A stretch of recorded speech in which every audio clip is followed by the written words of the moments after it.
Ang nakaraan, nakilala na ng ating bida ang tumatayong kinatawan ng mga elf, at iyon ay si Aeskan, kaya lang talagang kakaiba ang mga nilalang na ito, dahil kung mahirap nang hawakan ang mga dwarf, mas matindi ang katigasan ng ulo ng mga ito, dahil kahit anong pangako o sabihin ng ating bida ay ayaw talagang sumunod ni Aeskan kay Ghislaine, kaya sa mga sandaling ito isang kakaibang ngiti ang lumabas sa mukha ng ating bida.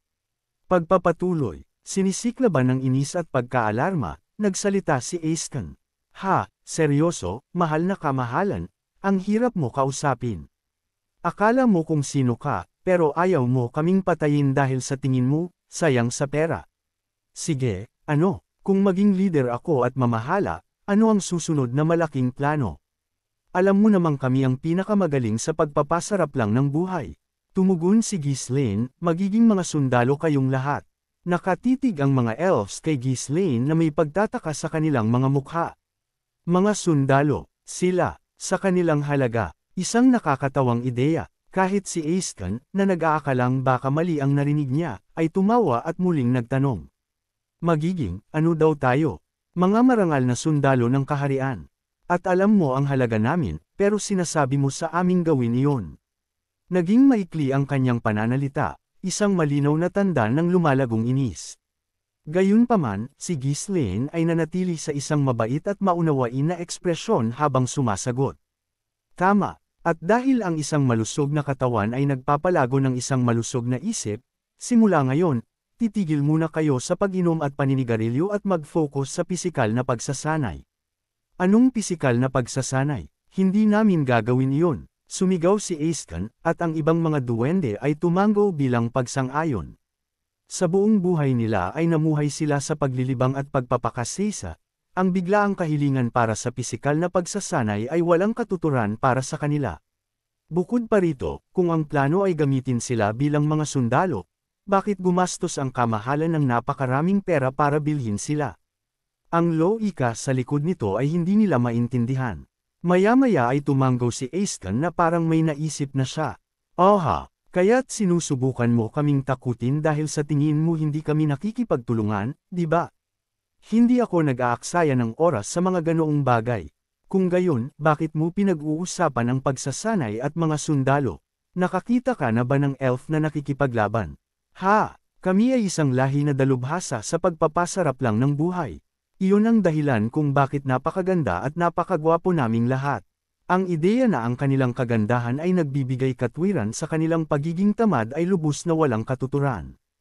Gayunpaman, marami ang nakakakita sa katwiran na ito bilang nakakumbinsi, dahil talagang nunukan ng gwapo at ganda ang mga elf kahit matanda na sila. Siyempre, si Ghislaine ay hindi isa sa kanila. Sa isang kaharian na halos walang mga lugar ng libangan, ang mga individual na ginagamit ang kanilang mga hitsura bilang dahilan upang magliwaliw lang sa paligid ay lubos na walang silbi. Nakagawa na siya ng plano upang gamitin ang mga elf bilang isang espesyal na uri ng unit ng militar. Maaaring sanayin ang mga elf tulad ng iba. Lahat kayo ay maaaring lumaban ng napakahusay. Kaya, mula ngayon, sasailalim kayo sa pagsasanay militar. Magtrabaho tayo patungo sa isang bagong simula. At dapat ako ang maging leader ng nakakatawang larong ito ng sundalo para sa mga elves. Tanong ni Aeskan. Tama, gusto ko ang iyong buong pakikipagtulungan. Ha, buwizat, mahal na kamahalan. Seryoso, pinababa mo ako.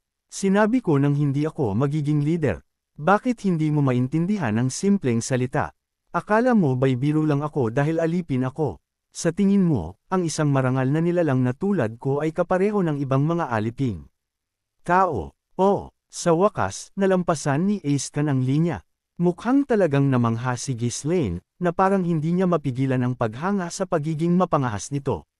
Sa kabila ng tahasang kawalang galang ng elf na ito, hindi na magitan ng mga katulong ni Ghislaine. Sa halip, tahimik silang umatras, nagkunwaring walang napapansin habang nakatitig sa langit. Hindi alam ang pagbabago sa kapaligiran, patuloy na sumisigaw si Aeskan, ang kanyang galit ay umabot sa sukdulan. Bakit palaging ganito ang mga tao? Ano ang kalokohan na ito tungkol sa mga elves at pagsasanay militar? Sasama kami sa pakikipaglaban. Baliw ka ba? At ano itong pinag-uusapan mo tungkol sa isang bagong simula? Kung nagtagumpay lang ako sa aking unang pag-ibig, may apo na ako na kasing edad mo ngayon. Ha! Narinig ang tirada ni Aiskan, naglabas si Ghislaine ng tuyong tawa sa kabila ng sarili. Tumatawa ka, sa tingin mo nakakatawa ito. Alam mo ba kung gaano karaming amo ang nagkaroon na ako? Ha! 7 amo. Buwisit, may galit akong problema sa pamamahala, alam mo ba? Ako si Aiskan ang, Regiaholic, isang nilalang na mabilis mag-init ang ulo, si Aiskan ang, Cursing Machine. Kilala ang pangalan ko sa lahat ng dako. Ikaw, isang maharlika, hindi mo pa naririnig ang pangalan ko. Sa isip ni Ghislaine, wala, hindi ko pa talaga narinig. Kailangan kong tanungin sina Mariel o Rosaline mamaya. Kilala mo ba itong baliw na elf na ito? Si Aiskan ang Regiaholic, ang Cursing Machine. Totoo ba talaga ang mga palayaw na iyon para sa isang elf? Sa pagtingin ng malapitan sa kanya, napansin ni Ghislaine na namumula ang mukha ni Aiskan habang sumisigaw, ang kanyang pag-uugali ay halos walang takot. Habang lahat ng alipin na duwende ay sinasabing ganito, ang hayaan silang maging tamad ay walang pinagkaiba sa pagiging biktima ng scam ng mga ngalakal ng alipin. Ayaw ni Ghislaine ang ideya ng pagiging tanga. Ha, ang mga tao ay hindi talaga nakikinig sa katwiran, ha? Sabi ni Aiskan, talagang pinipilit mo ang gusto mo ngayon ah. Talagang gusto kitang tretuhin ng maayos dahil kayo ay ibang lahi. Ano, ibang lahi? Si Ghislaine ay hindi racist, o isang marahas na tao. Ipinagmamalaki niya ang sarili bilang isang pasipista at gusto niyang mamuhay ng ganoon hanggat maaari. Ngunit dahil lamang sa namuhay siya sa ganoong paraan, hindi niya mabubur ang laganap na racism sa mundo. Upang baguhin ang pananaw ng mundo, kailangan niyang baguhin ng buo ang mga pananaw. Isang biglaang realisasyon ang nagpadaloy ng lamig sa kanyang katawan. Isang elf ang sinira ng mundo ng tao, hindi ba iyon ay isang tao na may mahabang tainga at mahabang buhay? Isip-isip ng ating bida. Oo, ang solusyon ay simple. Tigilan ang pag-iisip sa kanila bilang mga elf at tretuhin sila bilang mga tao. Iyon ang tunay na pagkakapantay-pantay ng lahi. Sa pagmuni-muni sa kanyang walang malay na pagkamakasarili, nanumpa si Ghislaine na magbabago. Mula ngayon, ang lahat ng lahi ay magiging tao sa kanyang mga mata. Sa isang maliwanag na ngiti, idineklara niya, mula ngayon, ikaw ay tao. Isang tao na may matulis na tainga. Ano? Ako ay isang marangal na elf. Hindi, simula ngayon, ikaw ay tao. At tratahuhin ko ang bawat duwende dito bilang mga tao rin. Iyan ang tunay na pagkakapantay-pantay ng lahi. Habang nagsisimulang magsalita ng kalokohan si Ghislaine, ang kanyang mga katulong ay lumayo pa. Si Aiskan, lubos na nabigla, ay tumitig sa kanya ng may pag-aalinlangan. Ano ba? Baliw ka ba? Bakit bigla akong naging tao? Sigaw ni Aiskan, na malinaw na nagagalit. Hindi, tiyak na tao ka na ngayon. At ang mga tao ay may ibang paraan ng komunikasyon kumpara sa mga elf. Isang mas mabilis at mas mahusay na paraan. Dahil sa kanilang mahabang buhay, ang mga duwende ay karaniwang may casual at walang pakialam na ugali. Naglalaan sila ng oras sa paggawa ng mga desisyon, at ang mga pagbabago ay dahan-daang nangyayari. Hindi ito likas na mali, ito ay simpleng katangian ng kanilang lahi. Ngunit si Ghislaine ay walang luho ng paghihintay para sa kanila na dahan-daang bumukas at magbago. Kailangan niya ang buong pakikipagtulungan ng mga elf ng mabilisan. Iyon ay nag-iwan sa kanya ng isang malinaw na solusyon. Mental reprogramming, ang pagpapabago ng takbo ng isipan ng nilalang sa paligid niya, ang makontrol ang mga ito sa impormasyon na ikakalat sa paligid. Habang nilulupitan ng kanyang mga manggas, nagsalita si Ghislaine muli, ang kanyang tono ay kalmado ngunit determinado. Mukhang hindi mo pa naririnig ang tungkol sa akin. Ako ay isang kilalang doktor sa kaharian. Lalo na pagdating sa paggamot sa mga isyo sa pamamahala ng galit. Iyon ang aking specialty. Wow, nagbibiro ka, di ba? Ano, paggamot? At paano mo planong gamutin ako, ha? Ipinanganak ako ng ganito. May milagrong gamot ka ba o ano? Sa halip na gamot, gagamitin ko ang pisikal na therapy para sa iyong kaso.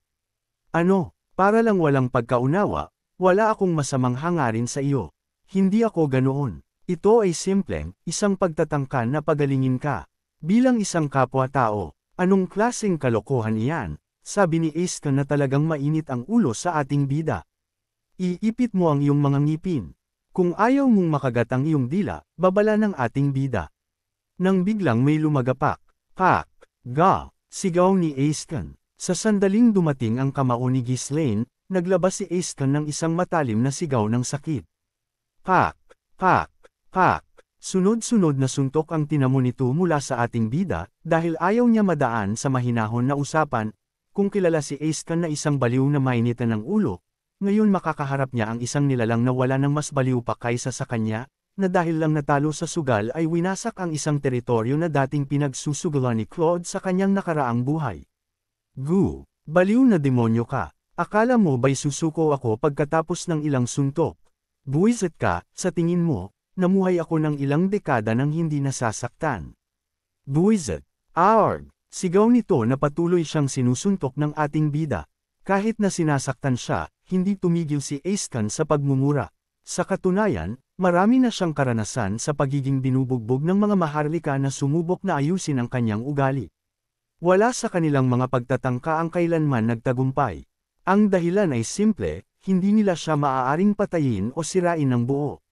Iyon ay nangangahulugang ang kanilang mga parusa ay hindi kailanman sapat na malubha upang mag-iwan ng pangmatagalang epekto. Sa huli, ang mga nabibigong maharlika ay walang pagpipilian kundi ibenta si Ace muli, dahil hindi na nila siya kayang hawakan. Sige, gawin mo ang pinakamasama na kaya mo, demonyo. Ang sakit na hindi pumapatay sa akin ay lalo lamang akong ginagawang galit. Sa tingin mo, nabuhay ako ng ganito katagal nang hindi natututo kung paano tiisin ito. Maliit na demonyo, baguhan ka pa lang. Sabi nito sa ating bida na talagang hinahamon niya ang pagkahalimaw na tinatago ni Ghislaine. Hindi natakot si Ace dahil alam niyang hindi mag-iiwan si Ghislaine ng pangmatagalang pinsala. Pagkatapos ng lahat, ang ganitong uri ng mga parusa ay palaging nagtatapos sa parehong paraan, mapapagod ang amo at ibebenta siya muli. Ang tunay na nakakatakot sa mga duwende ay ang mga bihirang pagkakataon na nakukuha nila ang isang sadistang baliw na may kakaibang panlasa. Ang mga ganoong uri ay walang humpay na pahihirapan sila hanggang sa mamatay sila, habang nag-aaliw sa pagkawalan ng ganoong, mahalagang kalakal. Karamihan sa kanila ay hindi maaaring kumilos dahil sa pera, at ang mga elf, na nagtiis ng mahabang buhay ng pagkaalipin, ay naging eksperto sa pagkilala sa mga ganoong individual. Nagpipigil ka lang dahil ayaw mong sayangin ang pera, di ba? Akala mo ba'y hindi ko yun malalaman pagkatapos mabuhay bilang alipin ng napakatagal?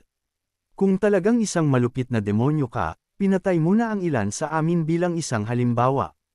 Naramdaman ni Ace ang katiyakan ng kanyang tagumpay. Ang mga tao ay pareho lang. Maliban na lang kung ang tao ay ganap na baliw, sasaktan ka nila ng katamtaman bago ka ibenta muli. Ngunit hindi alam ni Ace o ng mga elf na kasama niya na mayroong isang ganap na ibang uri ng baliw kaysa sa sinuman na nakatagpo na nila dati, isang baliw na may nakatagong halimaw sa loob niya. Pak! Pak! Pak! Sunod-sunod na suntok ni Ghislaine kay Ace. Ano ito? Bakit lalo itong sumasakit? Teka, bakit hindi napapagod ang taong ito? Gaano katagal siya magpapatuloy sa suntok sa akin? Oh! Karaniwan, ang isang tao ay titigil sa pagbugbog sa isang tao kapag napagod na sila o kumalma. Gayunpaman, ang kamahalan sa harap niya ay tahimik na nagpapatuloy sa kanyang trabaho, na parang gumagawa lamang siya ng isang tungkulin. Pagkatapos ng anyo na binubugbog ng ganito, dapat na akong malumpo o patay na. Kaya bakit ako'y nasa sakit lang ng walang seryosong pinsala? Ang sakit-sakit. Walang sino man ang nasisiyahan sa pagiging binubugbog. Si Ace ay hindi naiiba, kahit na nakayanan niya itong tiisin sa kanyang mga naunang amo, iba ngayon, kaya hindi excuse ang kanyang karanasan para tiisin ang lahat ng sakit na nararanasan niya ngayon. Sinasadya niyang magdulot ng mas malaking gulo sa aming pag-uusap, dahil alam niyang, pagkatapos ng isang maikling pagpapakita ng paglaban, ang buhay ay karaniwang magiging mas madali. Ngunit ang ganitong uri ng sakit, ito ay isang bagong bagay. Walang nabasag, ngunit siya ay nasa hindi matitiis na pagdurusa. Kung sana ay mawalan lang siya ng malay, ngunit sa halip, ang matalim na sakit ay dumadaloy sa bawat tama, na pinapanatili ang kanyang isip na masakit na alerto. Umiyak si Ace sa paghihirap at sumigaw. Bubuisit, gaano katagal mo pa ako sasaktan? Si Ghislaine, na tahimik na naghahatid ng mga suntok, sa wakas ay tumugon. Hanggang sa makipagtulungan ka sa aking trabaho. Dapat kang pumayag nang nagtanong ako ng maayos. Kung ipagpatuloy mo ito at mamatay ako o masira, mawawalan ka ng pera. Iyon ay isang malaking pagkawala para sa iyo. Huwag kang mag-alala tungkol sa aking pera. Maaari kitang pagalingin ng malinis nang hindi ka hinahayaang mamatay. Iyon ang pinakamagaling kung kayang gawin, para hindi masayang ang pera, sabi ng ating bida, dahil naririyan nga ang kanyang priest na si Pied, kaya kahit bugbugin niya ng bugbugin si Aiskan, pwede niya ito pagalingin kaagad, at bugbugin uli hanggang lumambot ang matigas na ulo nito. Pumunta ka sa impyerno, hinding-hindi ako makikipagtulungan. Tingnan natin kung kaninong buhay ang magtatagal, wizard. Sigaw ni Aiskan na talagang matibay ang katigasan ng ulo nito. Ibang klase ang katigasan mo sa mga nahawakan ko na, pero huwag kang mag-alala, dahil nasisiyahan ako sa mga ganitong laban, mas mahirap mas masaya Aiskan, sabi ng ating bida na ang mukha nito ay tuwang-tuwa sa mga suntok na binibigay niya kay Aiskan. Sa oras na nagsimulang kulayan ng paglubog ng araw ang langit, si Aiskan ay nananatili pa rin. O sa halip, sinusubukan niyang magtiis. Mahal na Ginoo, oras na para sa hapunan. Napakahabang oras na ang lumipas ngunit patuloy pa rin ang pagmamatigas ni Aiskan, habang ang ating bida ay patuloy pa rin ang pagsuntok rito kay Aiskan. Nagmadali ang mga tagapagsilbi, dala ang mga tray ng simpleng pagkain, at tumayo habang ipinapasa ni Belinda ang mga ito kay Ghislaine isa-isa. Salamat sa kanilang kasanayan, nagawa nilang maibigay at matanggap ang mga bagay ng maayos, kahit na nasa galaw. Si Ghislaine, nang hindi binubuwag ang kanyang ritmo, ay nagpatuloy na binubugbog si Aiskan gamit ang isang kamay habang ginagamit ang isa pa upang kainin ang pagkain na ibinigay sa kanya. Nang matapos ang hapunan, lumapit si Lowell at iniabot ang ilang dokumento. Mahal na kamahalan, kailangan nito ang iyong pag-aproba. Tiningnan ni Ghislaine ang mga ito ng mabilisan, pumirma gamit ang isang kamay habang patuloy na binubugbog si Aiskan gamit ang isa pa. Ang mga elf, na pinapanood ang eksena, ay natulala sa pagtataka. Nagmumultitasking siya habang binubugbog si Aiskan. At lahat ay casual na nanunood. Ang lugar na ito, anong lugar ito? Hindi ito tirahan ng mga tao, mga baliw ang lahat ng nandito. Sabi ng mga elf sa kanilang nasasaksihan ngayon, dahil walang humpay na binubugbog ang kanilang pinuno habang ang mga tao sa paligid ay normal lang na ginagawa ang mga pang-araw-araw nilang trabago, na ganon rin ang pinuno, dahil kumakain pa ito habang binubugbog si Aiskan. Ang mas malapit na pagtingin ay nagpatunay dito, wala sa kanila ang normal. Kahit sa kakaibang sitwasyon na ito, ang punong tagapamahala ay nakaupo malapit, gamit ang isang patpat upang gumuhit ng mga larawan sa lupa. Inalag ni Wendy ang balikat ni Claude at nagsalita ng apurahan. Punong tagapamahala, oras na para umalis ka. Maraming trabaho ang nakatambak. Sandali lang, isang obra maestra para sa mga henerasyon ang nabubuo. Ang pamagat ay, ang pagwawakas ng lahi ng elves. Ang sketch ay naglalarawan ng mga elves na dinudurog sa ilalim ng paa ng isang dambuhalang demonyo. Samantala, ang mga mages at dwarves ay naglalagay ng pusta kung gaano katagal makakatiis si Aiskan. Sa likod ng kamahalan ay nakatayo ang isang matipunong, puting buhok na lalaki na hindi gumalaw ng kahit isang pulgada mula pa sa simula, nakahawig ng isang estatwa. Anuman ang tinitingnan ni Aiskan, hindi siya makahanap ng kahit isang tao na mukhang matino. Sa pagtingin sa lahat ng ito, si Aiskan, na determinado na manindigan, ay may napagtanto na bagong bagay. Ang taong ito, siya ay isang eksperto sa pinakamataas na antas, isa siyang mataas na uri ng mga tao na hindi ko na nakilala mula sa aking buong buhay. Hindi ito pwedeng magpatuloy, tiyak na masisira ang buong ko pag nagpatuloy pa ito. Ito ay maaaring makasira sa akin habang buhay. At ang mga iba pa sa paligid niya ay hindi rin ordinaryo. Nawalan na siya ng bilang kung gaano katagal na siyang binubugbog. Maging ang mga elf na nanunood ay nagsimulang mamotla. Ang negosasyon at pagbibigayan ay palaging paraan ng mga elf. Ngunit ngayon, narito ang isang tao na binubugbog ang iba nang hindi nag-iiwan ng nakikitang pinsala, habang nagmumultitasking ng mahusay. Paano mo makakayanan ang isang tulad nito? Ito ay isang matinding sitwasyon. Matapos magtiis ng kaunti pa, sa wakas ay bumigay si Aiskan at sumigaw. Tama na, sumusuko na ako, itigil mo na ang ginagawa mo. Susunod ako, hindi ba iyon ang gusto mo? Mag-usap tayo, tulad ng mga sibilisadong tao. Pak, pak, pak. Tatlong magkakasunod pang suntok ang tinanggap ni Aiskan matapos niyang sabihin ang mga katagang iyon. Gayunpaman, hindi tumigil ang mga kamao ni Ghislaine. Siya ay sabay na nagsasanay sa sarili sa sirkulasyon ng mana habang binubugbog si Aiskan. Paano kaya kung gumalaw ako ng ganito habang nananakit? Sa katunayan, ang isip ni Ghislaine ay abala sa pag-eeksperimento kung paano pinakamahusay na magagamit ang mana. Nakalimutan na niya si Aiskan ng buo. Walang hiya talaga tong ating bida, nagsasanay pala siya habang kinukulate si Aiskan, napakalupit talaga nitong uri ng pinuno. Pakiusap, kawan mo ako. Nagkamali ako. Sigaw ni Aiskan na nagmamakaawa na ngayon, tuluyan na talaga. Siyang nanlambot, ang katigasan ng ulo ay hindi sapat sa katulad ng ating bida. Para siyang isang matigas na karne ng baka na pinalambot sa mainit na suntok ng ating bida. Nagbubunga ba ang paraan na ito ng mas mahusay na resulta? Pak! Isang suntok pa ang tumama kay Aiskan. Naramdaman ni Aiskan na nababaliw na siya. Sa bawat tama, may isang dayuhan na bagay na parang sumalakay sa kanyang katawan. Sa tuwing gumagalaw ito sa loob niya, nilalabas nito ang kanyang mga lamang loob, na nagdudulot ng hindi matitiis na sakit. Ito ay isang advanced na anyo ng pagpapahirap, isa na walang iniiwan na panlabas na pinsala ngunit sinisira ang biktima sa loob. Isang uri ng parusa na ngayon lang niya naranasan sa buong buhay niya. Tigilan mo na, pakiusap. Kawan mo ako. Gagawin ko ang lahat ng hilingin mo. Makikipagtulungan ako ng buo. Pagmamaakaawa ni Aiskan. Sa wakas, sumuko si Aiskan. Nahaharap sa napakalaking karahasan, ang kanyang paglaban ay natural na nawala. Sa unang pagkakataon sa kanyang buhay, nagsimula siyang humingi ng awa para sa kanyang buhay.